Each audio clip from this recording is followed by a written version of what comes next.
President, baka susunod ka sa dinaanan ng tatay mo. Please withdraw your support to the Chief Executive. Pag po nag-withdraw kayo ng suporta sa kanya, wala na siyang ibang magagawa kundi bababa sa pwesto niya. Nagkataon naging President Bongbong Marcos. Paano kung isang ordinaryong tao lang yan, edi pin down yan? Ang planong pagpabagsak sa administrasyon ni Presidente Ferdinand Marcos Jr., napapansin niyo rin ba? Ang mga nangyayari na tila ba isang grupo, ngunit iba ang mga pamamaraan ng pagpapabagsak sa Presidente ng Pilipinas. Tulad ng isang taong lumantad sa Senado na si ex-PIDEA, Agent Jonathan Morales. Kilala si Jonathan Morales na dating matinik na ahente ng PIDEA, sangkot siya sa mga malalaking operasyon ng ipinagbabawal na gamot.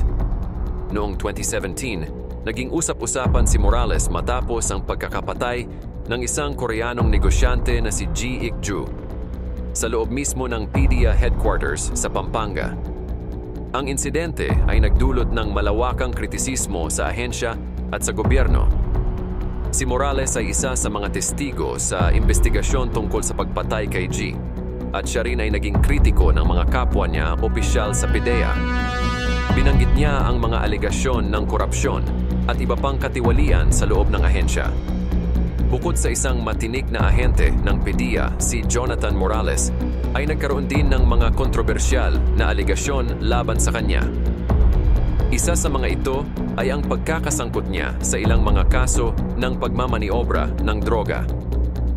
Ipinagdududa ng ilang mga individual at grupo na maaaring ginamit ni Morales ang kanyang posisyon sa PIDEA upang maprotektahan ang ilang mga drug lord at sindikato. Bakit kung matagal ng sangkot sa ipinagbabawal na gamot si Ferdinand Marcos Jr., bakit ngayon lang lumantad si Jonathan Morales upang sabihin ang kanyang mga nalalaman? At hindi pa noon na miyembro pa siya ng Philippine Drug Enforcement Agency. At ngayon lang niya isiniwalat ang kanyang mga nalalaman kasunod ng mga paratang ng dating Pangulo Roa Rodrigo Duterte. Nung presidente na baka natin ang presidente. May drug addict tayo na presidente. At ng iba pang politiko na gumagawa ng paraan upang pabagsakin ang pamumuno ni Pangulong Ferdinand Marcos Jr. Please withdraw your support to the Chief Executive. Pag po nag-withdraw kayo ng suporta sa kanya, wala na siyang ibang magagawa kundi bababa sa pwesto niya. Ayon naman sa pahayag ni Pangulong Ferdinand Marcos Jr., tinawag na professional liar si dating PIDEA agent Jonathan Morales, kaya hindi ito dapat bigyan ng importansya. Dagdag pa ng punong ehekutibo, tila maikumpara si Morales sa isang jukebox kung saan maghulog ka ng pera, lalabas ang kanta na gusto mo. Binigyang ding ng presidente na walang saysay ang mga pahayag ni Morales, lalo at wala itong kredibilidad na maging testigo, lalo at hindi maganda ang record nito.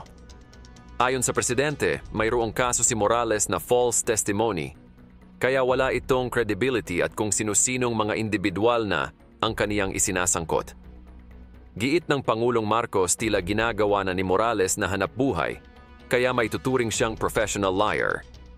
Kung maalala, ibinunyag ni Morales na kabilang sa drug list ng PIDEA si Pangulong Marcos Jr. Subalit pinasinungalingan naman ito ng pamunuan ng Philippine Drug Enforcement Agency